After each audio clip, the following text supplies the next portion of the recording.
কয়েকদিন আগেই লক্ষ্মী পুজো গেছে। তো লক্ষ্মী পুজোতে ইউজ করা যে ধানগুলো, সেগুলো আমাদের একটা হাঁড়িতে তুলে রাখতে হয়।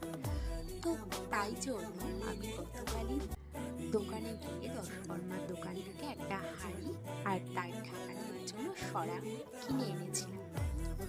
তো আমরা যারা আঁকতে ভালোবাসি, কোনো জিনিসই দেখবে খালি যেন পছন্দ হয় না, তার উপরে একটু কারুকার্য করতেই হবে।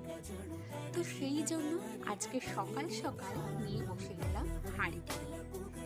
তো দেখো, প্রথমে আমি হাঁড়িটাতে লাল রং করে তার উপরে সাদা কালার দিয়ে কলকা করে দিয়েছি, আর হাঁড়ির যে সরাটা সেটাতে আমি ইয়েলো কালার দিয়ে তার উপর রেড কালারের ডিজাইন করেছি। কেমন হয়েছে জানাতে ভুলো না কিন্তু। আজকে তবে এইটুকুই থাক, আর শুভ বিজয়া সকলকে।